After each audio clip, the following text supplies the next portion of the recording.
Hey there, welcome back to the Just Hyke Podcast, where we talk about confidence, capability, and showing up for the adventure, whether that adventure starts on the sidewalk or halfway around the world. Today's guest truly embodies that journey. Kim Selvage recently completed a 3-month global adventure that took her across 5 continents and wildly different environments, from an expedition to Antarctica, to New Zealand, Australia, Easter Island, and the Galapagos. This wasn't just about seeing beautiful places. It was about navigating constant time zone changes, extreme weather shifts, travel hiccups, and the challenge of traveling light while staying physically and mentally ready for what comes next. And in the middle of all that, Kim also took another bold goal, attempting the fastest known time on the Allegheny Trail, managing endurance, recovery, logistics, and mindset. By the end of today's episode, you'll take away 3 powerful lessons you can use on the trail and in everyday life. First, how to prepare smart and travel light without giving up safety or confidence. Second, how to manage energy, recovery, and mindset when time zones, weather, and plans are consistently changing. And third, what it really takes to keep showing up for a big goal, even when conditions aren't perfect, whether that goal is a long hike, a bold trip, or something you've been putting off. This episode is a reminder that adventure doesn't require perfection. It requires preparation, adaptability, and the courage to take the next step. So lace up, lean in, and help me welcome Kim Selvage to the Just Hyke Podcast. Hey there, here's a quick note before we begin. You can support the podcast by downloading, sharing, or checking with my favorite hiking gear at justhyke.com. Let's hit the trail. Good morning. For some reason, I was thinking about different temperatures. I imagine with you being a world traveler, you have to convert Fahrenheit to Celsius. Do you find yourself doing that a lot? When I'm an extended period of time, let's say walking a Camino, you're walking around and all these like drugstores have little kiosk kind of things that tell you the temperature. And so, yeah, I get acclimated that it makes sense to me, but I got 0 is freezing. So that's simple. But beyond that, when they say, oh, it's going to be 17 degrees, and I'm like, what is that? It's more than freezing, but is that hot? So I don't, it is what a lot of the times I really am missing information. I just fly by the seat of my pants. So there's so much that we can talk about, be it specifically Antarctica or Galapagos, or just the idea of how did these items that I wanted to do, how did they come to happen? You're going to love this because this is truly how it happened. If you had asked me a year ago right now what 2025 would have looked like. So I'm sitting back in December. I am actually in the Serengeti in 2025 about to dance around a campfire to bring in the new year. And it's very present on me right now because it's just 1 year. I would have told you that my year was going to probably be a Camino. It was probably... I did have one thing booked, and that was a llama trek in Utah because you have to book it ahead of time. I didn't have anything else planned for 2025. Now, I did set a personal goal that I was going to work on interacting with people more. Friends, family, try to be a better listener, work on some personal things. I ended up doing some group hikes, and it started with the one in Africa. The one in Africa was teaching me, because I was with a whole bunch of other people, how I wasn't really that good at being around other people. I'm so used to hiking by myself that if I want to go do something, I do it. If I don't want to do something, I don't do it. If I change my mind like that, I change my mind. I don't have to pass it by anyone else. So I found I actually struggled. The hardest part of Kilimanjaro was not climbing the mountain. It was me learning how to be a good team member. Because I was just different. I am different. And that's okay. You remind me of a good friend of mine, and she seems very similar to that. Yeah. Where she doesn't typically like to participate in groups because she doesn't want to just stand around and wait for other people. She wants to just I don't want to take away from someone else's experience. I do it at my own cost. So let's say I want to stop and take a photo. I'm not doing it if I'm with other people because I don't want to impact them. But in turn, I impact me. So then when I go to bed at night, I'm like, oh man, I would have loved to have sat by that stream for an hour instead of 5 minutes. So while I was doing Africa, I booked Camino de Costa Rica, like literally 5 days before I went. So when I got back from Africa, I'm going to Costa Rica on a group hike. Yes. Okay. This one had, I think, like 12 people, and it was the most unbelievable group of people I've ever hiked with in my life. That's awesome. And all of a sudden I'm like, wait a second. Yes, I might have some challenges, but I also can thrive in a group setting. Good for you. So this was February. So now, believe it or not, this is leading to all these other adventures. The llama trek I knew was going to be a group hike, which is funny because at the last minute, it turned out to be just me and this other guy and the people in charge of the trek. Some people backed out at the last minute. Gotcha. So that was a unique situation because what was supposed to be a group hike wasn't. Interesting. I'm surprised they didn't cancel on you guys for having such a small group, but it was their last one before they sold the company. Oh, interesting. And so I think they did a last hurrah. Sure. And honestly, I think they felt guilty because at least the two of us had planned around it. So they didn't make any money on this trip, but it was an amazing experience. That's awesome. So I make it through April, and some other adventures had happened up to that point, but I'm looking forward. And I decided I found a way to do a trans-Pacific cruise. Okay. Washington State to Australia. Nice. Here's how it works with me. Once I do something like that, I booked it. Then I'm like, okay, what can I do in Australia? While I'm there, how do I get back to the US? I looked at the map and I'm like, this is it. This is my chance to go to Antarctica. Wow. Nice. I started doing a little research. I actually fail at the research. There are so many options for Antarctica. Really? You can go from New Zealand. You can go from South America. I didn't even know what the town of Ushuaia, how to even say it. And I'm like, I'm in over my head. So I have never done this. I found a company called Swoop and I said, hey, help me. Here's my budget. I cannot spend more than this.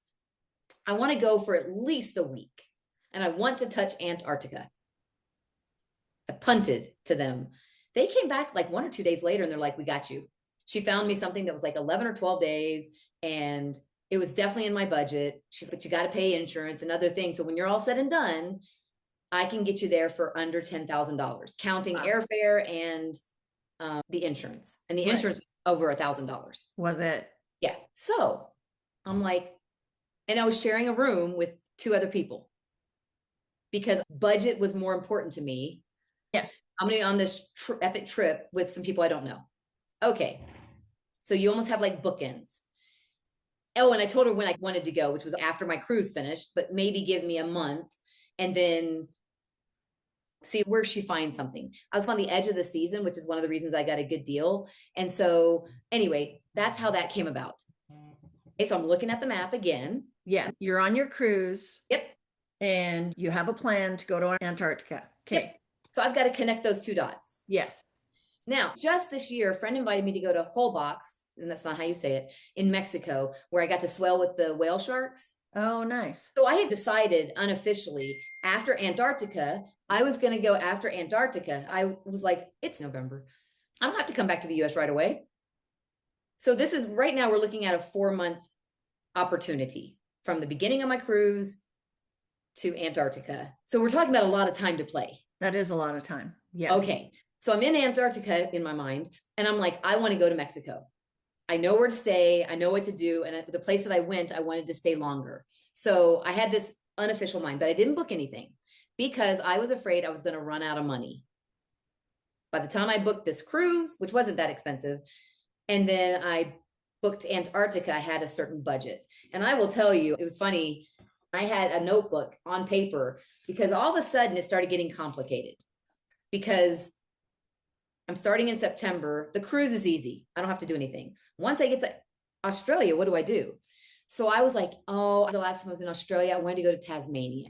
But you have to do it ahead of time. You can't just wing it to do a hike called the Overland Trek.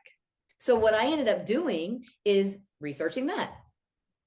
I found after I got off the cruise, a block of time where I was able to book the hike. I was able to get to the island, get off of the island to New Zealand, but I was also able to get a shuttle. You had to pay for the permit. You had to have a visa. Okay. So I got the overland trek. Okay. So now I have a little gap before I get to Tasmania, and I still have this gap before Antarctica.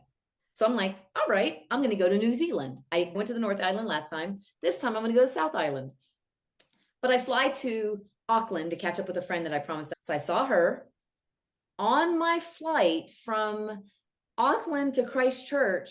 I decide I want to rent a van. Okay. So I'm in the airport and I see, hey, do you have a van I can rent?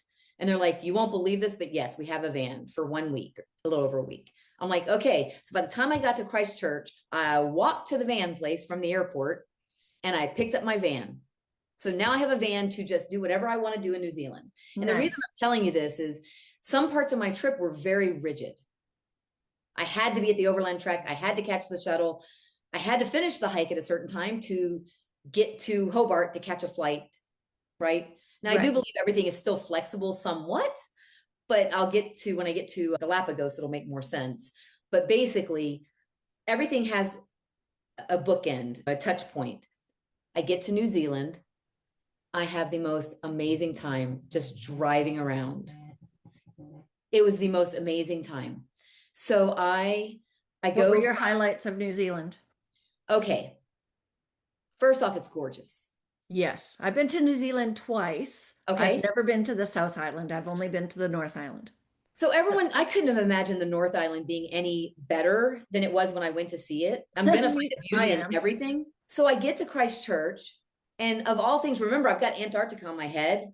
Yeah. By the airport is this huge museum, but science center plus airport for Antarctica. Oh, how funny. And you can go on a tour there. And when I got there, it was already booked. So I'm like, you know what? I got to fly out of Christchurch. So I booked a tour and I got to learn about Antarctica in New Zealand before I went to Antarctica. It was unbelievable. And when I was in Tasmania, they had a museum there for Antarctica as well, about one of the explorers and their sled dogs. And so it was like, even though I was in Australia and New Zealand, I was still already enjoying this growing Antarctica once in a lifetime event.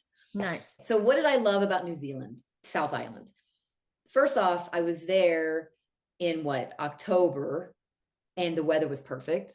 It was the end of October and then November. The roads are great. The van was easy. But what's funny is when I got there, I had just missed a huge windstorm like they've never seen. So bad that people couldn't do anything on their trip. Everything was canceled. I got there 2 or 3 days later, and you could see all this road construction and trees down, and I didn't realize what had happened. You know, I was in the woods in the overland trek, so I wasn't even on the grid. When I travel, I like to go to the furthest point fast. So when I'm hiking, let's say a summit, I like to get to the summit right away. Then I take my time coming back. It's for safety. It's for energy. When I got to Christchurch, I'm like, okay, I want to go to the most southern point in New Zealand. So that's what I did. I drove all the way down, and then I took over a week to work my way back to Christchurch. Nice. And I keep saying Christchurch. Yeah, that's right. Yeah. So it was unbelievable. I went to see once you're in a country, it's funny, but my feed, either Facebook or even TikTok, will be bombarded with the country I'm in. So people will be sharing things like things you should do. And I always type in, what must I do when I'm in whatever country? That's why it shows up. And then I also type in, I have this thing called Atlas Obscura, and I put that on there and it shows me fun little things. So I went to the southernmost point.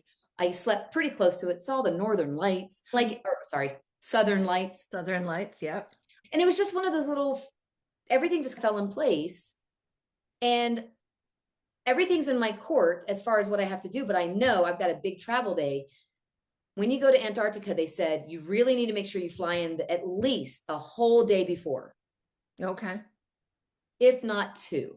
Because they just cancel flights just because. Yeah. So I gave myself 3 days. Okay. Best thing I ever did. Because guess what? It took 3 days to get there. Almost. It took 2 days.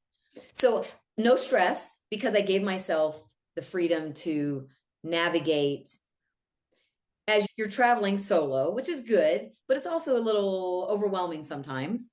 Sure. My biggest challenge was 4 months of what do I carry in my suitcase? I started on a cruise, a 23-day cruise. And yes, I wore the same clothes, not every day, but I had a lot of clothes that I donate at the end of the cruise, and I brought them on purpose to donate. I knew I was going to get rid of these items. But there were times where I either had to store my luggage at an airport and then go do something, come back to the airport and pick up my luggage, depending on how cheap my flight was. The most complicated part of the travel was navigating the luggage requirements, biosafety. So certain things like Tasmania and New Zealand are very strict on what you bring to their island. Oh, okay. Very strict. So strict that, and I try to follow all the rules. I didn't have any food. Like when I did the overland trek, the first thing I did on the shuttle, they stop and I just bought all my food for the hike. New Zealand, they took my tent, because I was traveling with a tent. They took my tent and fumigated at the airport. Like they really interesting. Yeah. Okay. So my trekking poles, they like washed them off, even though I'd done everything, I'd washed and everything, I didn't fumigate. So I waited at the airport for them to sanitize everything. Interesting. I never even thought of that. When we went to Iceland and we took our tents with us, they did not do that, but I think that's probably a good idea. They've learned the hard way. So I think that's why you do it. So you have to think about again. So I'm also going after Iceland, I did that earlier, after Antarctica. Then I went to Easter Island. Oh, and then Galapagos. Right. So if I'm Galapagos, I'm got this person coming to my country that's been on a lot of different continents. Needless to say, I'll get to Galapagos, but basically I did make it to Antarctica. Unbelievable. Tell me some of the things that you did in Antarctica. I signed up for what I thought was going to be a very affordable, cheap, I use the word cheap seriously. I called it cruise. I then learned, no, I signed up for an expedition and it was far from cheap. I just happened to get a good deal. And as I was traveling on the cruise specifically, whenever I get into the Wi-Fi on the port, I'd get an email from the company saying, hey, would you like a free upgrade for free? And I'm like, yes. And then I go to another port and they're like, hey, you won't believe this, but you get another upgrade for free. And I'm like, great. I wrote them, I'm like, the answer is always yes.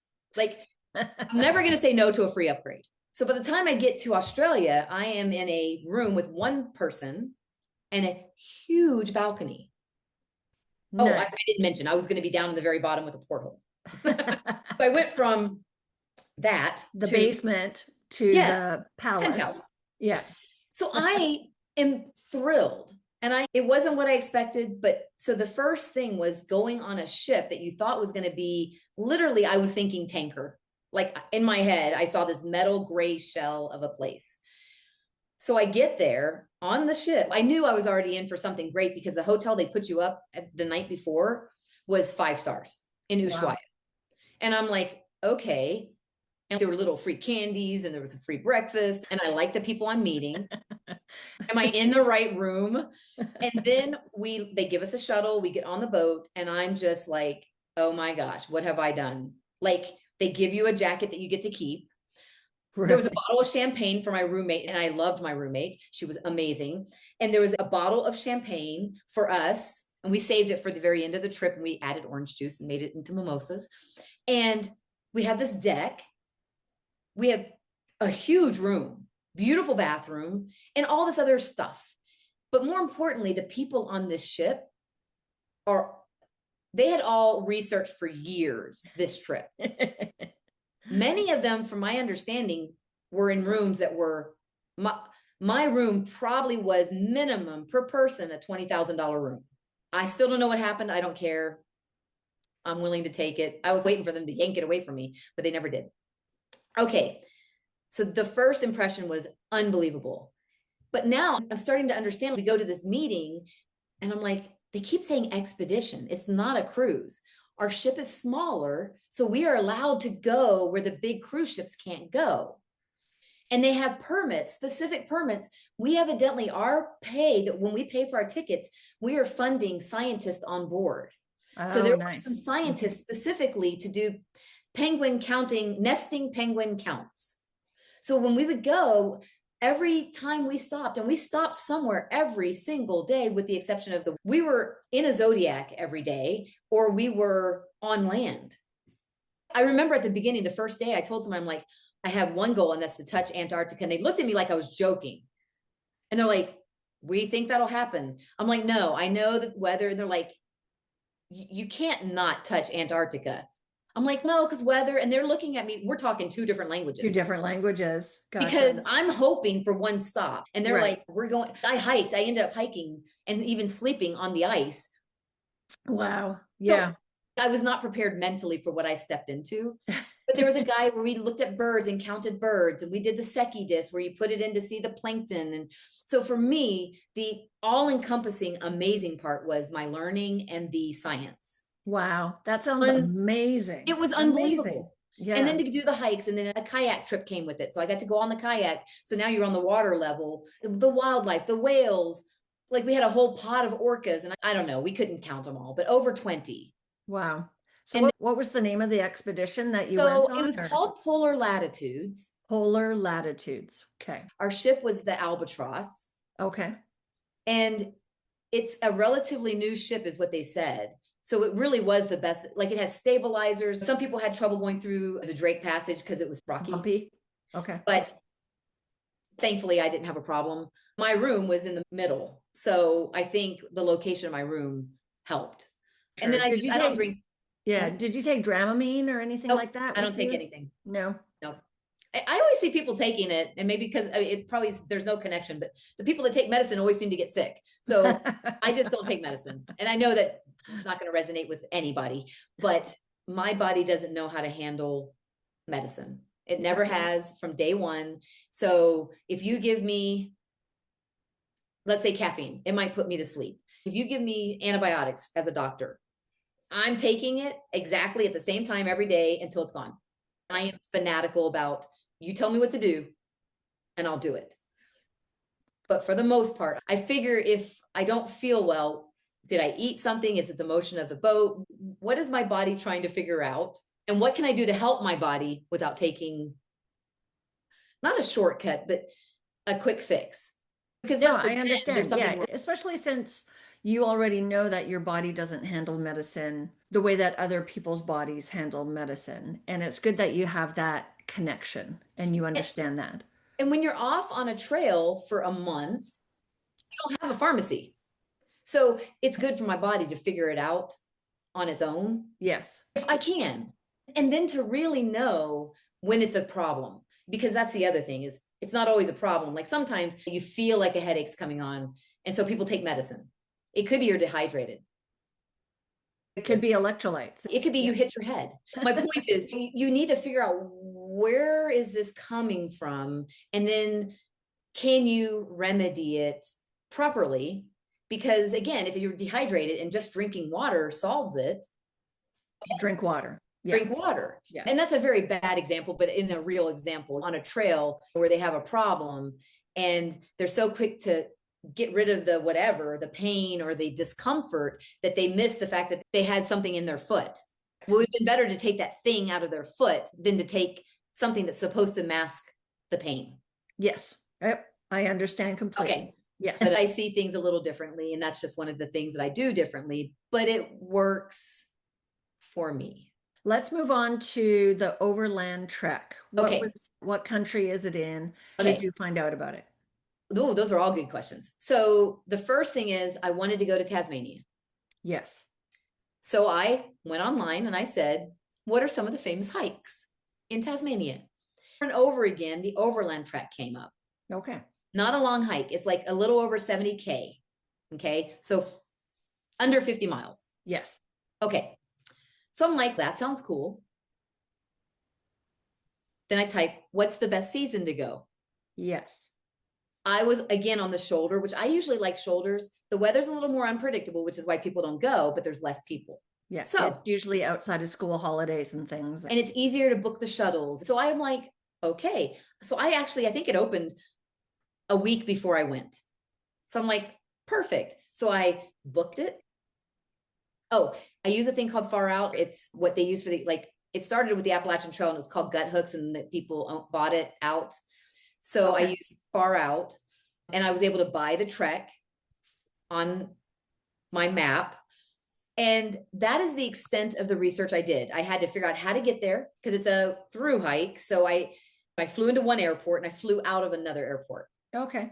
And so the bus, and then this company that I found, and again, this is all a little bit of luck. I had an extra luggage bag. As part of the shuttle service, they brought it to the end of my trek. Oh, nice. Yeah. It was wonderful because I was actually going to, all my thinkings, I'm like, okay, I can get back to the airport I started in, and then it's a little bit further, but then I can leave my bag at the airport. Yes. Or I can get a rental car when I get to the finish of the trek, and I can go get my luggage from up there. A lot of these places nowadays, they have so many people coming to hike that they've vetted and they've come up with ways to get around it. So you have to almost assume there's a solution already because you're not the first person to think about it. Yeah, because there's a lot of people who do fly in to do the hike. They're going to have extra luggage. What are you going to do with that extra luggage? Where does it get stored? And it's like, sometimes it just takes a few people to think about what's a more efficient way of doing things, and then getting those efficiencies put in place. Yes. And yeah, I think it's great. I love it. And I think along those lines, if I had like little nuggets of things I've learned probably the hard way, and this is a perfect example of assume there's a solution. Smart. Yeah. And then work towards that solution. Yeah. Because you have to understand, most of my travels, I just show up and wing it, like New Zealand. So when I have to plan it, I'm not kidding. I can feel my face getting warm as I'm planning. And I'm like, okay, you can do this. And you just take off these little chunks and okay, first I got to do a little research, just a little bit, to figure out where do you fly in? What's the beginning of the trek? What's the easiest way to get there? What do you do when you're finished? And then you put the pieces of the puzzle together and hope that you did it right. But understand the world's not going to come to an end if I'm at the end of the hike and I did it wrong. It's not the worst thing that's ever happened to me in my life. And we can figure it out. And this is advice to everyone who's thinking about traveling either solo or with a group of people. The idea is, and I will tell you, as my travels went, there was one day where I almost missed an entire part of my trip because of airlines. And I remember, I'm telling you not to handle it. I got upset. I haven't told anyone this, but I was on the airplane. I wasn't upset yet because I thought I could make it. But as soon as I stepped off the plane, my luggage didn't come for over an hour. And I had an hour and 30-minute connection. Oh, goodness. Yeah. In a different terminal. It was from domestic to international. Yep. And I was just like, and I didn't know that. So I went through the border control to find out that, wait, it's domestic. Anyway, I did it all wrong. I started getting stressed out and I started making poor choices. I started rushing. So here I am telling you, yeah, it's all going to work out. But when you're in the middle of it, I was doing everything wrong. I like to save money. Yes. So the answer is yes. I used a company. I'm not going to say their name because it's not their fault. They gave me a warning, but this budget company that I used to book my travel, my flights, they did something creative and they booked 2 separate tickets with a really tight connection where you have to grab your luggage, go through customs, and then you have to get on this other plane, but they're 2 separate entities. So gotcha. They have no buy-in on whether you make your flight or not. There's no reason, if I'm on some airline that's the same airline for 3 legs, right, they're going to get me there eventually. And sometimes they'll book it depending if those airlines are connected in some way, which a lot of them are. They will book your ticket all the way through. But yes, there are some instances where they're not connected at all. And it's your responsibility to connect to. And they gave me a warning. They gave me, when I bought the ticket, I clicked on it. Yes, I understand the implications of this. Okay. But I didn't really understand it until I started traveling around there. And I realized how many flights got canceled, how many flights were late. Like it was just one thing after another. What country were you in? This one was South America. South America. And so this was the point where I was like, you know what? If my ticket doesn't work out, I'm not supposed to go. And I'm pretty sure this is right. It was Easter Island. Oh, okay. And it's a long flight there, and they only have one a day. So if you miss it, and the problem is I was only going to be on Easter Island for 3 days. Gotcha. So if you miss a day, that's it. And actually so a whole bunch of things, and it turned out to be perfect. And I was more upset with myself because I kept making silly mistakes. I kept doing the wrong thing, trying to rush. This is how I was willing, when my luggage didn't come out for over an hour. Some plane arrived before ours, and it took an hour for their luggage to get all picked up before they would put it on the belt. And finally, I'm like, okay, let's think about this. I don't need that luggage. I'm only going to be on Easter Island for a couple days. True. And so I'm like, and I'm coming back to that airport. Yeah. So I'm like, I almost left it. Yeah. But this is where I always mess up. I had to ask permission. So I went to talk to the luggage people saying, hey, I got to go. I've got a connection. What do I do? And they're like, it's coming out in 5 minutes. You really do need to pick it up. And I'm like, so I waited. It came. This is where you want to be. This is something that's come to my realization when you do some of these travels. You got to be in shape for some of this. Yes. Yeah. Because by just standing in line, all the lines that you stand in, you got to stay healthy, strong. We talk about keeping your load light for hiking, traveling. Me running to that other terminal, I was outside I had to go from one terminal outside through the parking lot to the other terminal. Like it was insane. And I was just thinking, oh my gosh, I'm so thankful I can carry my luggage. Because I didn't have rollers. I had a backpack and a duffel bag.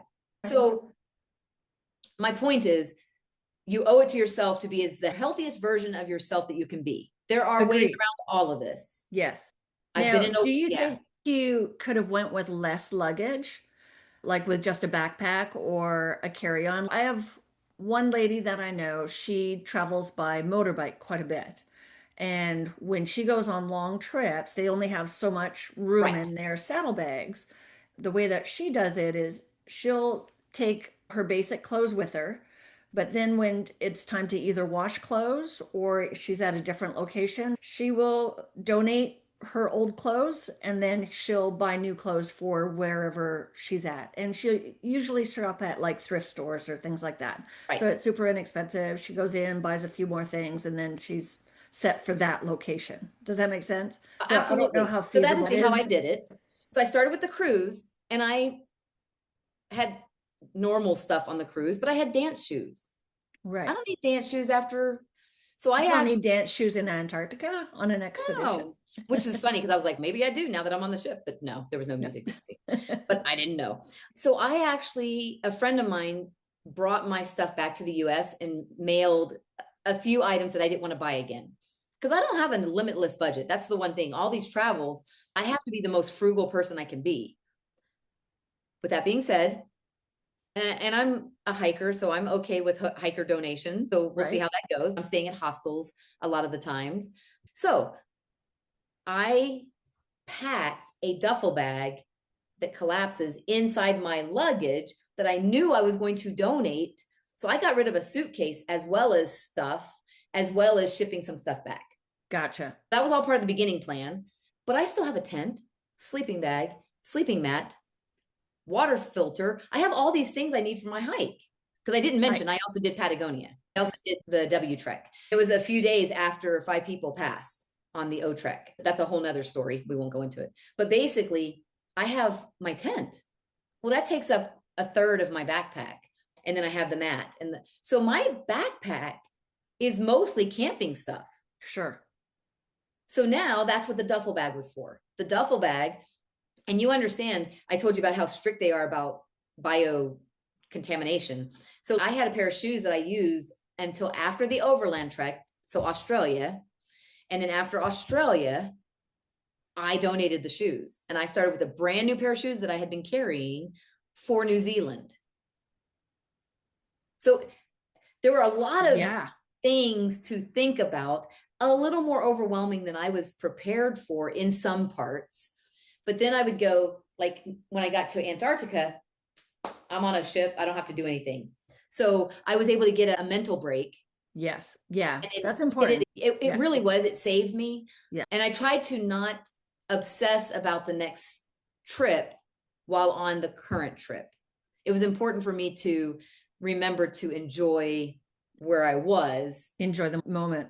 And just realize, I remember telling people on Antarctica trip that, oh my gosh, I'm not sure if I can make this connection to Easter Island. So I was already prepared for this, but there wasn't anything I could do. So I just had to be in faith of get to the airport, catch my connecting flight, because that's a long flight because it's out in the middle of nowhere land. And once I was on the flight to Easter Island, now I'm starting to figure out what am I going to do while I'm there. So I didn't have anything booked. It worked out. What can you do in Easter Island? You do tours. I wanted to see the statues, but I had it in my head that it was like Stonehenge. You have this sacred place with some artifacts from a long time ago that people don't necessarily know what they're there for. That's what I was expecting. I get there and I take a little taxi for nothing. They said, so I typed up, where should I watch the sunset? It told me this one place. So a guy in a taxi took me to the sunset place. And I said, I don't know this place. I just landed. I'm like, can you pick me up 30 minutes after sunset? He's like, sure. So that's what I did. I went there. I had an empanada and I'm thinking, oh my goodness, I just finished my cruise today. And I'm sitting here on Easter Island looking at these statues at sunset, eating empanadas. And I had this aha moment of what world am I living in that this can happen. But nobody knew when I'm eating that empanada that I went through the most stressful part of this trip a few hours earlier, like 8 hours earlier. On edge, your connection might not get here. I used a lot of energy and it was so nice. It was so nice that I could sit eating that empanada and just basically giving thanks for everything that led up to this one moment and everything, even the bumps. I'm sitting there going, I am so thankful right now. And I had a moment and it was a really good moment. And the place that I was staying, they really helped me get the most. I book through booking.com, but I book like hostels, but not hostels. I'm not sharing a room with anyone. I had my own room, but it was very affordable in a family home. Yeah. Oh, good. It was perfect. And then this is how things always seem to work for me. This is such a blessing. My last day, I'm going to the airport and they're taking me to the airport. And the guy that owns this place, you need to go on one more tour. And I said, okay. And something's been closed because it's like an active volcano or something. And so it had some structural damage. And they're like, it just opened today. Today is the first day it opened. You need to go while you're here. You need to go. Okay. I'm like, okay. So his friend or relative or something picked me up on my way to the airport and they take me. It was great too, because they gave me a free shuttle to the airport, which was wonderful, but they picked me up. We went on this little small baby hike of a place, crater overlook, history. And now I'm flying back and I'm like, if I had gone a week earlier, I wouldn't have had the opportunity to go see this one space. Correct. Yeah.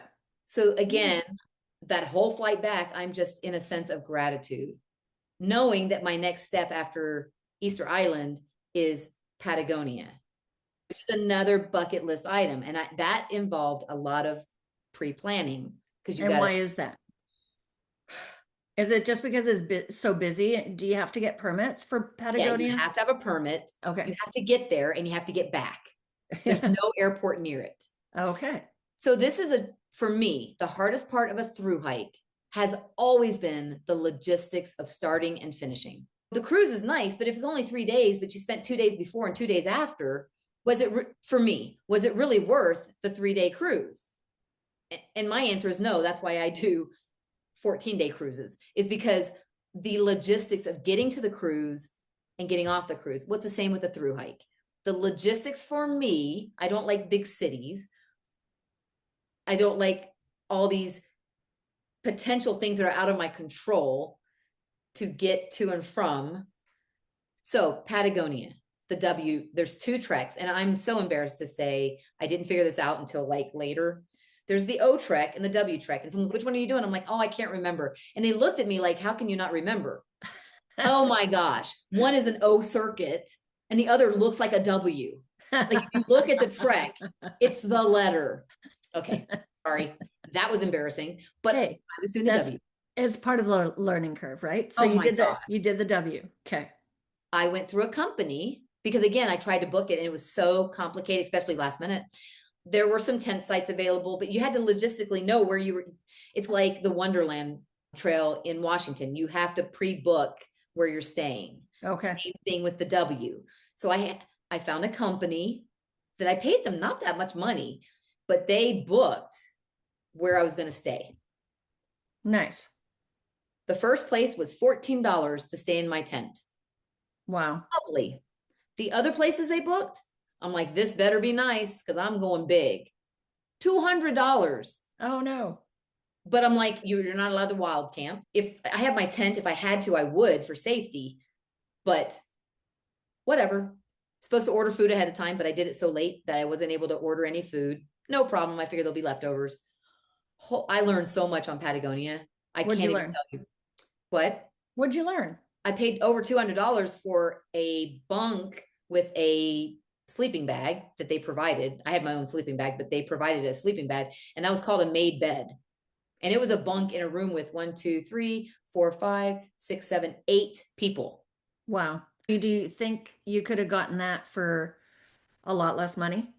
That is the going rate. Everyone paid the same price. Difference would have been I could have secured one of the campsites, but everyone stays in the campsite because you go from $20 versus $200. And I figured for $200 they were going to feed me. Oh no, there was no food. And they were out of food because I told you about the O trek, the O circuit. They had 5 people pass away right before I got there. What happened? I believe a big storm came, but you get caught in a storm and you don't have the right stuff. Like I have an emergency blanket that weighs nothing. If something happens, still, it might not be enough. Yeah. I'm not going to be comfortable, but I would live 7 hours. And 7 hours is what they needed to save these people. So it makes me think of recently, I think 3 hikers died over at Old Baldy in California, in Yosemite. And they say it was due to weather conditions. And like sometimes people are stubborn too. They're not willing to pivot based on weather conditions. It's true. Yeah. And I find people say safety in numbers, but sometimes you get this collective idea, okay, there's 5 of us, we'll be okay. When in fact, or 3 of us or whatever, yes, it's good to safety in numbers. I'm not going to say it's not, but just don't, I mean this in the true sense, hike your own hike. I agree. If someone's going faster, if you don't feel good, you need to have, I think this is what I'll stand on. You need to, even if you're on a group hike, you need to always pretend you're a solo hiker, that you can self-rescue, that you have the ability to take care of yourself. And when you're hiking with someone else, you need to take on that responsibility that you might need to help them. Absolutely. So think about your safety, think about the group, try to encourage it's okay, this is the smarter thing to do. But it makes me think about, I was at Eagle Rock Loop a few weeks ago, maybe a couple of months ago over in Arkansas, fun little loop to do. And then there was a storm coming in, and part of the Eagle Rock Loop is there's these water crossings. Sometimes the water can get pretty high. And with that storm coming, the friend that I was with, we decided let's do the major water crossings first before this storm comes so that we don't have to chance crossing water if it's stormy or not being able to cross, having to not do the hike or get a shuttle around certain areas. But we made that plan going in knowing that there was a storm coming. And then the same thing with Iceland. We got to Iceland, we were doing the Langlamar Trail over in Iceland. And we got to the ranger station at the start of the hike, and the ranger said, okay, the weather is clear for the next 3 days. And while one member of our group wanted to hang back for a day and enjoy the hot springs, it's hang on. The ranger says the weather's clear for the next 3 days. We need to go. And so off we went. And so No. it's watching that weather and knowing and understanding what you need to do based on that. And you, since you hike, you know how quickly things can change. Absolutely. Yeah. So there's been, to me, I know the flow of information makes it seem like sometimes there's more fatalities on hikes, but I think there's actually more fatalities. It seems like everywhere I go, like the overland trek, a foreign tourist had just passed away on that hike because the weather turned bad over like immediately. Yeah, storms can roll in and accidents happen. Absolutely. So, but someone always said there's no such thing as bad weather. It's just poor choices of clothing. And yeah, bad gear. Yeah, it's bad gear. Exactly. It's bad gear. So I could bring all this gear that would make it where I'm super comfortable on everything I do, but I'm going to be miserable because my pack's going to be 50 pounds. Or I can find that balance of I have what I need to stay alive and self-rescue. Absolutely. Yeah. Yeah. We have lightweight options. Having that bivy sack or that emergency blanket on you, that certainly helps a lot. Having whistles. Do you use a Garmin or anything like that, or an InReach? Anything? I don't, because I don't have that service. Gotcha. On all my hikes, I've always been on the grid, except for the Allegheny Trail. That's the only time I've ever felt vulnerable because there was no connection. They have this blackout zone where they block all the signals, but my phone has satellite. Yeah. Yeah. The newer phones have satellite now, so that's a good thing. And then just a battery backup. And still think when people hear that I hike and then they're like, Kim, I don't understand. How do you carry that much food? And I always laugh because I'm like, they don't realize that, yes, there are hikes that we do where we have to carry a lot of food. But most of the time, every 3 to 5 days, you're going to see a town or you're going to see someone with food. You're going to see someone, I'm just putting it in perspective, but what seems so remote, I'm not getting dropped off in Alaska where I'm not going to see anyone for 3 months. Every place I hike, if it's a 4 or 5 day hike, that means I could be hiking 2 days and I find out I'm in trouble. I can go back for 2 days. And we all believe, at least me, I have a little extra insulation. I can live for a week without eating. Again, I wouldn't be comfortable, but I'll die without water. But I'm not going to die without food. I can promise you, I've done a fast for 7 days. I'm okay. You'll be all right. Someone's going to come along.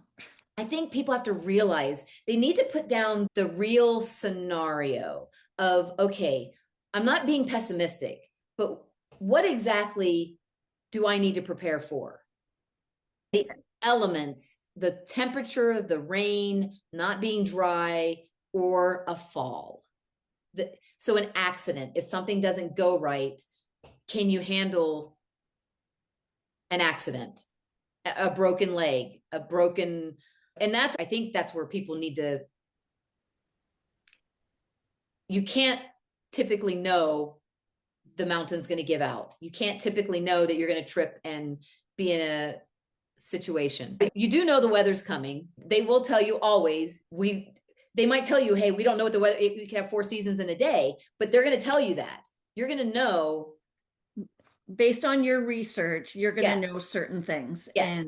And to be able to prepare as best as you can for those things if they go awry. Right. And just be confident in the fact that you can use your cell phone and get out of there if you need to get out of there. And that satellite feature has been very nice. And then I bought a service called Gig Sky, which I've never used before, and it turned out to be fantastic. So I had internet all the time. What is it called? Gig Sky. Gig Sky. You buy whatever plan you want, and it's for a country or a cruise ship or just a certain area. I used it for the first time on this trip. Someone, right before I got on the cruise, someone on one of the forums said, hey, I'm using Gig Sky. If you've not used it before, meet on the first day of the cruise and I'll show you how to set it up. Oh, wow. So I went, I bought the service, but then I went and they showed me how to turn it on my phone. Okay. It's pretty obvious, but it wasn't obvious at the time. And then I had internet on the cruise, which I was like pretty pumped because it was not a big price, but Asia covered like Australia and it covered New Zealand. And then that's really nice. And I did the 30-minute blocks, which are 30-day blocks, which is funny because my little chunks of travel seem to be in those areas for 30 days. It's just strange how that worked out. But I was always on the grid because, again, you do need to have some form of, I can't imagine being in these countries without a cell phone. Oh, goodness. Yeah, because we do all our research now through our cell phones. Correct. And I think that's how some people feel about their inReach. For me, my phone does what I need it to do, but I'm never going to tell someone not to get on spot or inReach or whatever kind of tool that they're using to feel like they're with their group. When I do some of these hikes, it's walkie-talkies. That's how they communicate. You need to make sure that you do have that communication. The one thing I learned over the years is all my hikes have always been filled with people. I'm doing these public hikes. I'm not going into these remote areas. But that one time when I thought I was going on a very public hike, and that was the Allegheny Trail, I saw no one. That's the Allegheny Trail. It's across West Virginia. Okay.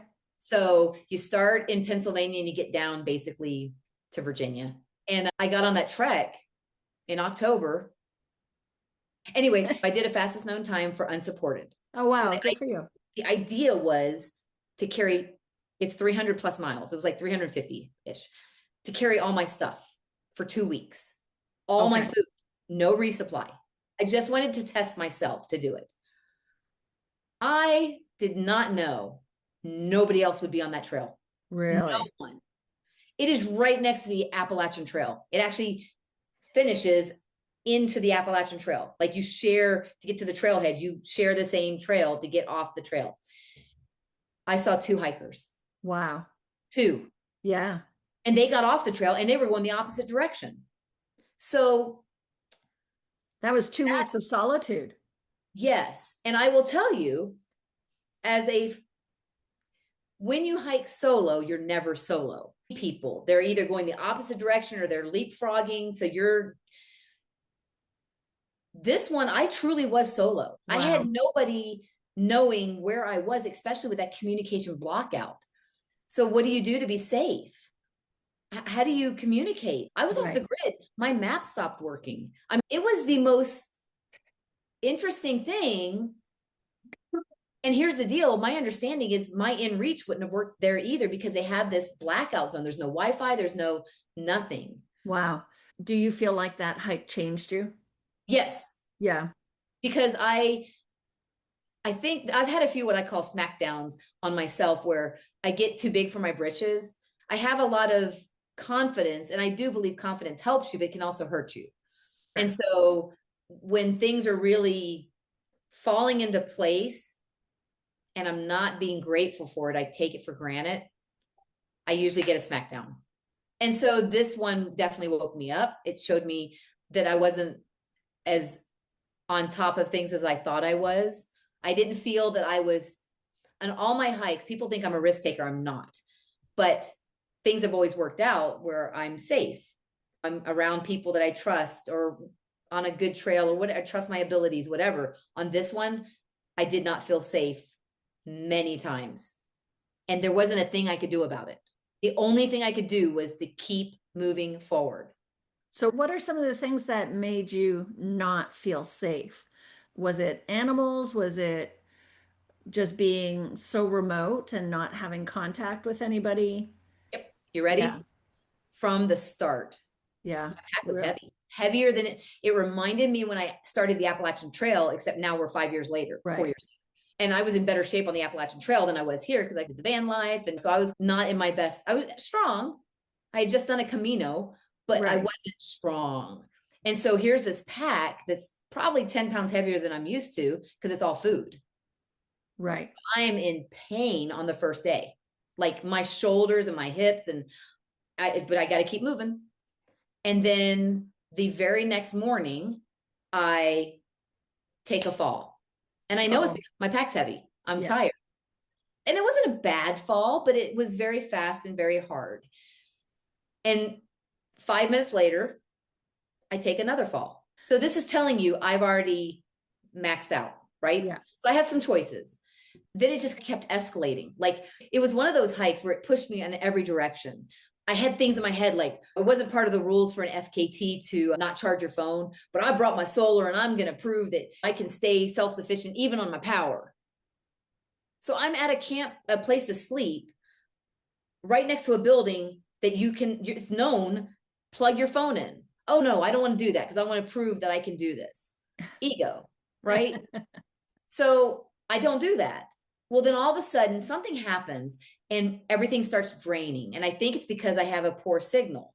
And so it keeps on trying to connect and it drains your battery fast. Yeah. So it snowballed. Every single thing I did, I forgot a spoon. No big deal, but eating mashed potatoes with your fingers is not so much fun. So everything, it was just one thing after another. And then did I ever get afraid? A few times.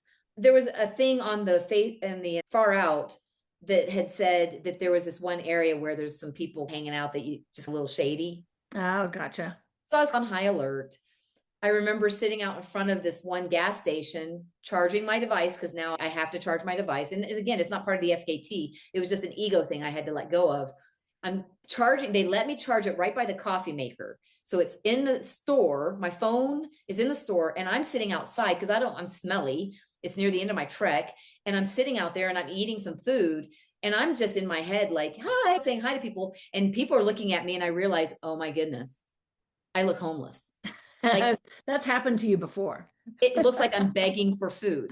And I'm thinking, it was just very interesting to be no eye contact. And I wasn't asking for anything. I was just trying to charge my device, get water, eat, and get out of there. Because when you're doing a FKT, that's a lot of time. Charging my phone while I'm sleeping is a lot more efficient than charging my phone while I'm sitting there at a gas station while the sun's going down. So it was almost like I learned something on every single day. But I'm by myself. I haven't seen any people. There's roads because it's West Virginia. There's roads everywhere. And I set up my tent near a road, probably closer than I should have, a dirt road. I'm all set up, dusk, and I hear a big old truck coming. I'm like, are you kidding me? I'm by myself. Did I finish the hike? Yes, barely. The not having a map. There was at one point, this device that I was using, my far out, stopped working, and we didn't know why.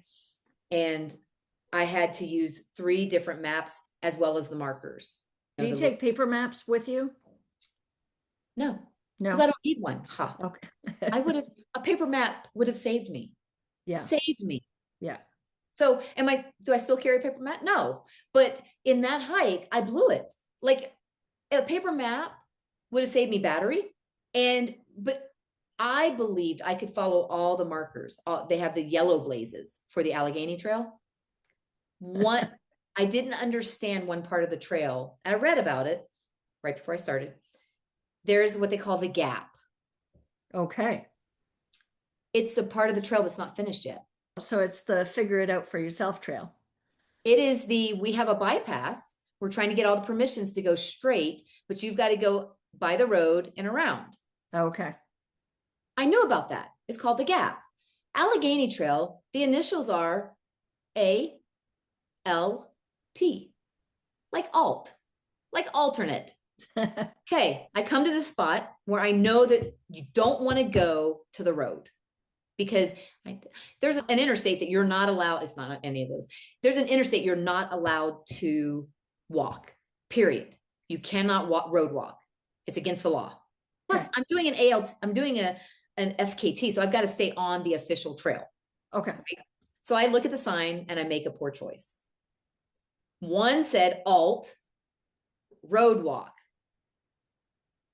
The other had these beautiful brand new yellow blazes. So I follow those. They're to the route that's not done yet. They're to the gap. Gotcha. I went all the way down, and when I showed up at the interstate and I had internet and I called a friend and he's like, you just went 8 miles out of your way. Oh no. I had to go back up the mountain. Oh no. I'm almost done, but I'm out of food now. I didn't have enough food to do what I just did. So I made a decision right there. I was like, you can stop. The world's not going to come to an end, or you can go back to where you made that poor choice. I have a saying, and it's never stop on a bad day, never quit on a bad day. So I made it to that point, and I feared the worst case is I don't do the hike. I take the right way and I stop at the town and I get a ride to my car and I'm done. So that's what I did. I walked back. I should have already been to that town. I'm just now back to where I was, and I only have 3 or 4 hours left of the day. It was traumatic. And I'm walking on this dirt road to the bypass thing. There's not any blazes, none. I didn't see a blaze for the next, I think I counted, it was for the next 24 hours. There was not one single marker. Wow. They were assuming you would use either the map, or people have GPS, but remember, my GPS wasn't working. It went out. So I am completely blind. I get to the town and I start doing screenshots of things. So now I have maps on my phone. I was in a post office trying to warm up because it's cold. And I'm in a post office. I'm eating. Some really sweet, I think, homeless guy was offering me help. And I'm like, I'm okay, but I'm feeling very vulnerable. I'm tired. Sure. Things didn't go well. And then I will tell you, at the end of that day, I'm way behind schedule, but I have to get past this subdivision because on this one trail, there's a lot of private property. Okay. So I'm by the subdivision, by a lake, and I got to get past this lake. It's near Halloween. And there's a guy at dusk. It's already dark. And I see all these little black things running around. They were little black kittens. And he almost looked like a Halloween decoration. He had overalls on and he has this huge gun. And he's standing on his property and he's, man, what you doing? And I'm like, I'm doing the Allegheny Trail. I got to get past this part to get into the woods. He's, ma'am, I just can't let you do that. And I'm looking at him, and I have 2 ways of handling this, right? One is fear, and the other is I'm looking at him and I'm like, sir, why would you say that? The reason I'm out here with the gun is because we've had a problem with the mountain lion. And he's very active in this area and he's picking off animals. And I just can't let you do that. And I looked at him. I'm like, sir, I have to. I said, I'm finishing my hike tomorrow. I need to find a place to sleep so I can get up tomorrow morning and finish my hike. He's like, you can stay on my property if you want to. And I'm like, yes. And he was like, okay, let me go ask the missus. So he runs in to make sure it's okay with his wife. He comes out. He's okay. You can set up there. I'll be if there's not an outlet right there so I can charge my phone while I'm sleeping. And I'm under a spotlight, but I'm okay with that. Because when I sleep, I don't care if there's light because I take my hat and I put it over my eyes. So I told him, I said, sir, thank you so much. I'm going to be gone when you wake up. He's like, you need me to lay you down some straw? And I'm like, I'm good. So it was a very good interaction. Nice. But it could have been scary. I'm at my wit's end. It's been a horrible day. Right. Now you got this guy with the gun talking about already dark. Yeah. And he turned out to be what we would call trail magic. That was truly unbelievable that I was able to sleep on the edge of his property and continue on. Yeah. And there's a lot of trust that goes on there too, right? Like you could have been afraid all night. Correct.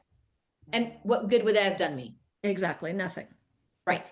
Now, I will tell you, when I woke up the next morning in the dark and I'm tearing down, because this is my last push and it's the longest distance I've ever done in my life in one day to finish the trail. I finished it at 11, like right before midnight. So I started hiking at 5 a.m. Wow. That's a long day. 37 miles. Wow. On my last day. Yikes. How heavy was your pack when you were done? Maybe 15 pounds. Wow. Yeah. Probably not. Yeah. I think it was under 15. There was no food. Yeah. Yeah. Because all your food was gone. And I'm not kidding. That last day, I went to use the restroom because you go by this kind of sort of business. They're giving out free hot dogs. And I looked at them. I can't take it. I can't take it. Oh, because you're supposed to be unsupported. Yes. I'm like, are you kidding? Free hot dogs? Couldn't you buy a hot dog? I can't even, like, someone can't give me a bottle of water. I can use a faucet, but they had weird rules, but I couldn't even, like, I saw someone near a town and they're like, they wanted to give me a water bottle. And I'm like, I really appreciate it, but I'm good. They didn't know I couldn't take it, but it was really sweet because people are very nice to hikers. Long story short, I finished, but Was there anything scary? Absolutely. Non-stop. I saw a bear. There was hunters in the area. Like one of the logbooks, it said, I just shot a bear. And I'm thinking, oh, did not bring any bright orange stuff. So was there something to be afraid of for the 2 weeks? Almost every day. Between my health, not seeing people, to when I did see someone, mean dogs. You went through someone's property legally, but they said they're nice enough to let you use it. Get out, go and get off their property. It's a road. The lack of communication, the weather. My zipper froze in my tent for the first time ever, and the poles stuck together. My hands hurt because I can't use them, and I can't tear down my tent. And I'm like, am I going to walk with a long pole until the sun hits it? Very challenging moments in your life, for sure. And I swore I would never do an FKT again. Okay. Because it wasn't fun. Like, well, good for you for sticking to it, because you could have, at any moment, you could have accepted help and not done the fastest known time, FKT, thank you, sorry, and finish the hike, but not as the fastest known time. So I think that's something I want to share with your wonderful people that watch your podcast is I was taught this a long time ago, that as you grow and evolve, you need to lean into the things that you're either afraid of or that you think are hard. Because I grew more in 2 weeks than I did probably for the whole year before. I had amazing experiences, but if there's something you think, and I'm going to pick on something that's good for you, let's pretend like you think you cannot start your day without reading a book for 30 minutes. Okay. I'm picking something that's healthy for you. Yeah. But you believe that you can't start your day without reading that book for 30 minutes. My philosophy is, then that's the reason why you need to, just for 2 weeks, do something different. It has nothing to do with the fact if the book is good or bad for you. What you're teaching yourself or trying is, how much control do you have over the decisions you're making? I think that's why fasting is good. It's not so much the cleanse that it does. I think it's the discipline that comes behind it. My hike, I knew it was going to be tough. It was more tough than I was expecting. But I was becoming complacent, and I was becoming a little bit, like I said, too big for my britches. And I really grew by stepping out of my comfort zone, by tackling something that was very challenging. But it will always be probably one of the things I'm the most proud of, not because of the record, because someone probably already beat it. No one had ever done it unsupported, female. So that to me wasn't about the record.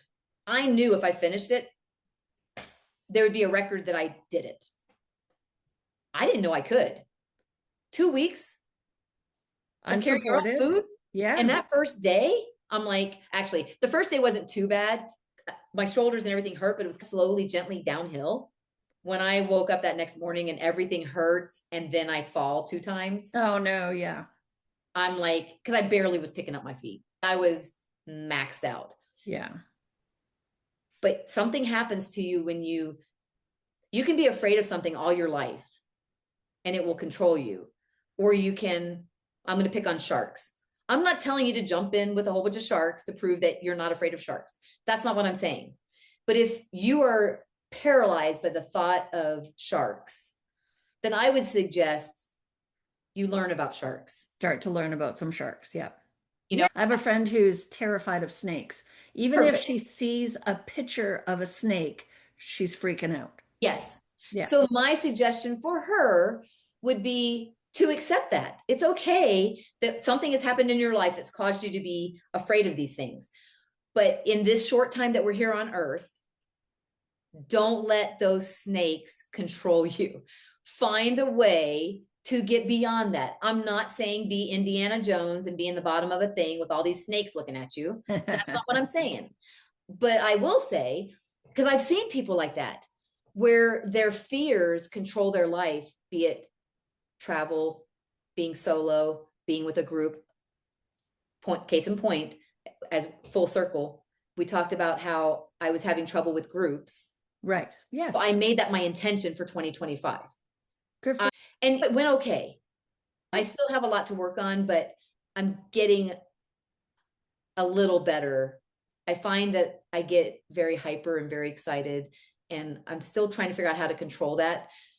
But I can do one of two things. I can accept it, or I can keep working on it. just learning how to cope in situations where you're uncomfortable. Correct. I know with myself, sometimes in networking situations, like business networking groups, sometimes I'm very uncomfortable, and I'm learning to just to sit back and chill out. I'm more comfortable if I'm in charge and I'm gathering all my hens and I'll call it being bossy. Or when I was in kindergarten, my teacher would say I had good leadership skills. I was gonna say proactive. No, but I get it. Yeah. And so I'm learning to participate in groups where I'm not in charge, where I'm just expected to sit back and hang out and be part of the crowd. Because Yes. being part of the crowd is important too. If the speaker was there, they have to speak to somebody. If there was no crowd there, there would be no point. So I'm learning to be part of the crowd. Maybe that was my goal this year. Yeah. But what you did, and I think this is what people need to realize, is we all come from different places. And so for one person, being in charge would be the stretch. For another person, being the follower would be the stretch. I always want people to self-reflect, figure out what you need to work on. This is such a great time of the year to do that, to reflect.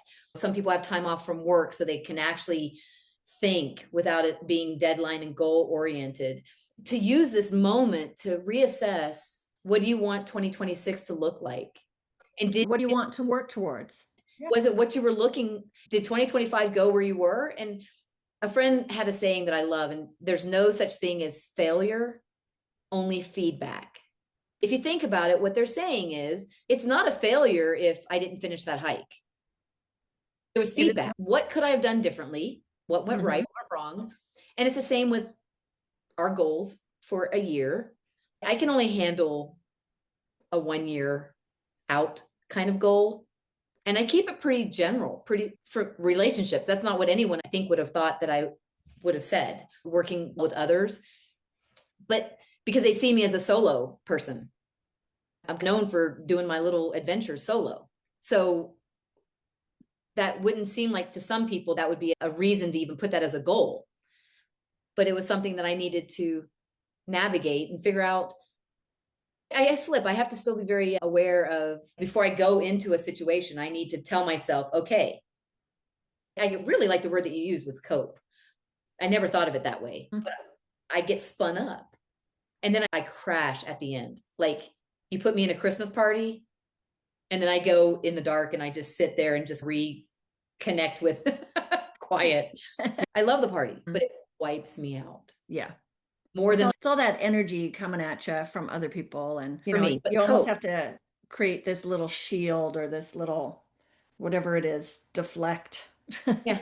I've just never thought about the word cope. And I think like I said, I want to work on my vision board, but the coping, I never thought of that as a part of my day, but that is what I'm doing when I hike, when I go to a social situation, was how do you cope? How do you handle? So that's a kind of a good thought. I'm going to keep that one. Keep that one. There you go. Yeah. Let's wrap it up. I love what we've been talking about today. It's been really good. Let's do a little bit of rapid fire just for the end. Oh, okay. Okay. So one word for Antarctica. Quiet. Really? Oh, yeah, I can see that. Oh my gosh. Yeah. It was maybe peaceful, but quiet. There was a stillness, maybe stillness. Even though there was all these animals and everything, it was so peaceful. Like untouched. So that when you say that, it reminds me of when I get on to a hiking trail and I'm a few miles away from any of the roadways. Yes. That I call it the vibration of the city, or the vibration of communities, is that dissipates, right? So I can just imagine in Antarctica, it's so remote, you're not going to have that vibration. It's unbelievable. It has its own rhythm. It really does. Yeah. What's one thing you're glad that you packed on any of your travels? I'm going to keep it to hiking. And so for me, it really is my backpack. I love my backpack. I can use it as a sleeping bag. I can put it on my back. It has all the stuff that I need. It's my home. Like it's everything I need. So I'm going to say my backpack. It's been on all my travels recently, even when I fly. Yeah. And you can carry it so easily versus luggage on wheels or even the duffel bag. Mine goes in the carry-on, so it's wonderful. What kind of backpack do you have? Osprey. Osprey, yeah. And I love it. How many liters? I think it's like 56, 50 something. Okay. It's not, and I don't put the brain on it. It's And not huge. And most of the limitations I had when I was traveling with my tent and with all that other stuff flying was, you ready for this? 8K.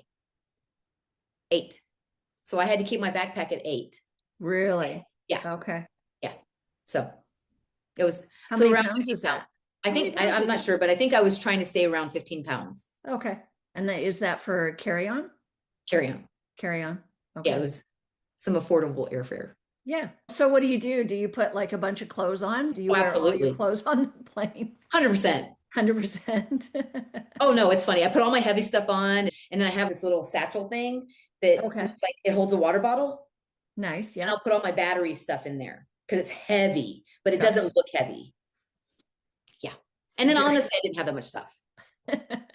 I think that's a great way to travel. It avoids waiting for your luggage to arrive on the carousel. Right? And you don't have to worry about losing it and someone accidentally picking it up. Yes. Yeah. And even getting damaged. I watched a suitcase completely crack coming out of the conveyor and this other suitcase came on it and the wheel hit it in such a way that the hard shell suitcase just completely cracked. So they get more wear and tear the more other people handle it. Yes. Okay. What's one thing you didn't need? Or you're probably pretty efficient though. But on the last 4-month thing that I did, I bought an underwater camera to be fancy. Yeah. And the sucker literally broke the first time I used it in the water. Really? Was it too cold? No. It was actually in Australia because I went to the Great Barrier Reef while I was in Australia and it started dripping. So somehow, even though it was supposed to be an underwater camera, it was not airtight. There was a crack or something was in it. So, darn. So that was a bummer because I had it. And then what do you do with it? Do you want your money back? Because I just bought it. And so I had it sent back to the US and then I couldn't get my money back because I was gone for 4 months. So it was out of the window. Darn. So yeah, something like that where you think you need it and then I didn't need it. You didn't need it. It was just one of those nice to haves. It was a nicety. Yeah. Absolutely. What's one moment you'll never forget? I'm going to give it to Antarctica. Okay. Collectively, the whole thing, but we went out on Zodiacs 2 times every day. And I get overstimulated by people and things, and there were animals and all these things were happening. And they offered a silent Zodiac. No talking. Oh. The guide would say something if it was necessary, but the whole point was no talking. And even we would go somewhere, but turn the Zodiac off and just float. Wow. Why did they do that? Nope. They were just giving us a different experience. Wow. And when you hike by yourself, you have a lot of solitude. Yes. You have a lot of quiet. You're not afraid of the quiet. I jumped on that. I'm like, I signed up first. I'm like, I want to be on this silent thing. And it was near the end of the trip. And because I always find my moments of silence. And we're sitting there. And the first thing that happens when everything is turned off and we're quiet and we're floating, a bird, a normal bird, a bird, we had birds flying over us all the time. But this bird flew over us and it made that sound that you hear when there's no sound. So nobody's talking, no music, you hear nature. And it's that. Oh, yeah. And to look at everyone when they finally heard Antarctica. Wow.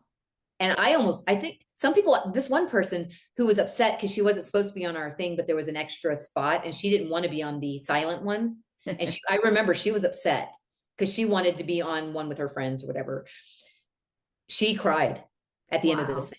It was moving and you could hear the ice cracking. In other words, there were sounds all the time. No airplanes, no traffic, but we still had Zodiacs. But like when you're quiet, which we were, you could hear from forever away a whale because you were quiet.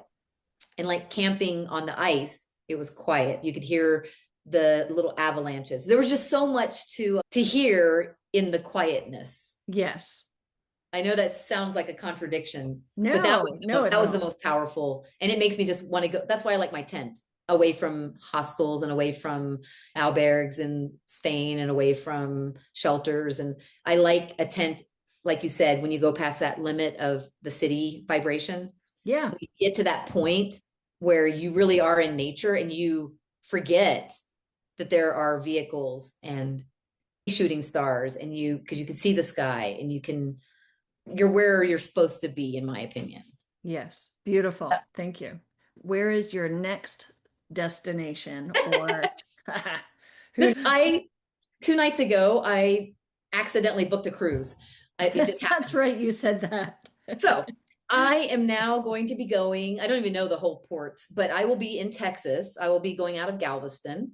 I'm going to do a Panama cruise, but not a Panama Canal cruise. So it's going to be, I just was able to book a 14-day cruise. I don't like to use the word free, but basically it was a last minute deal. And so they give me $100 credit.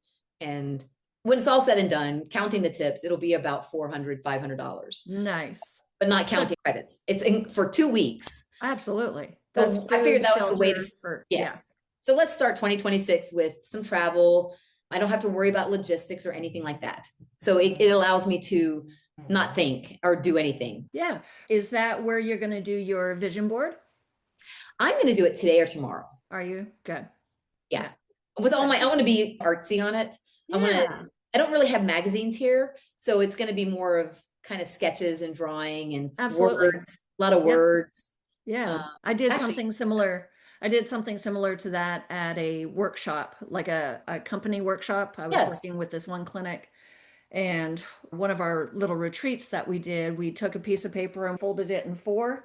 Each section, one was business, another section was family, another section was adventure, another section was whatever you wanted it to be. And then we just drew pictures on each of the sections, just divided it up like that. I like that. Yeah, it's going to be funny to see, because it's about the process of doing it, to take the time. So that's where I am right now. My vision for starting, how do I want to put that intention out for the next year? Yeah. And it's great to reflect on where you've been. What do you want to work on? What's the next summit, right? What's the next goal? I was thinking, I think it was yesterday, just a few days ago, I was thinking about, I just came out with this book. It's called Sidewalk to Summit. And once you reach your summit, you're able to go to another summit. Whatever your goal is, whatever you've been thinking about. For me, I did Kilimanjaro, but I had thought about Kilimanjaro for so many years, like 30 years. I was thinking about Kilimanjaro as being my goal. Yes. And it was almost impossible to work on any other goals because this other goal was nagging at your brain, and it occupies like a section of your brain. And, but once you reach that goal, it's not the end, it's really the beginning of other goals. And I love your book. Oh, thank you. And then you created a tool, I think, or something. Yeah, the trail mate. I'll send you keep having all these little surprises. I'm like, oh my gosh. So I'm very proud of you, because I've never thought about creating a tool, but I definitely want to write a book. And that was supposed to be my other part of 2026, but something that was going to happen where I was going to be in the same place for 2 months. Yeah. Fell through. And so now I'm starting over again. But for me to do a book, I need to lock myself and get rid of all the distractions. Somehow you did it with balancing life, and I'm very impressed. I don't know how you did it actually, but time block. It's all time management. You take certain blocks of time. I say 90 minutes of time is a good chunk of time to be able to just plug in 90 minutes wherever it feels good, because you have to be in that creative space and in that mindset. But if you think about it for a while and then you just say, okay, here's a good chunk of time for me to work on this. And then just like climbing a mountain or getting through a trail, it's step by step, it's little by little. You don't do it all in one leap. So you can do it. I can help you if you want to. Oh my gosh. It's going to happen, but I compartmentalize things as well. And I love what you said about Kilimanjaro. I do that in life where I'm trying to rent out my house. And so once I rent it out, but until it's rented out, I feel paralyzed. Like Right. I can't do anything else. Yeah. Yeah. And that's just like goals. Once you set your goal, you're working towards it. Once that goal is completed, then you're able to move on to other goals. So write your book. You got to write your book. All right. All right, my dear. Thank you so much. Anytime. This was just so much fun. Yeah. I love chatting with you. I feel like you're one of my best friends. Well, and I keep growing every time I talk to you. So thank you. I need all the growth I can get. Have a wonderful evening tonight. Thank you. You too. Thank you for joining me on the Just Hyke podcast today. Remember, every step you take, no matter how small, is part of your journey from sidewalk to summit. I'm grateful you're here, growing, learning, and choosing to show up for yourself again and again. All right, before we go, don't forget to check out the Just Hyke Trailmate, the lightweight trail tool designed by a woman, me, for women, you, who hike with confidence. You'll find it at justhyke.com.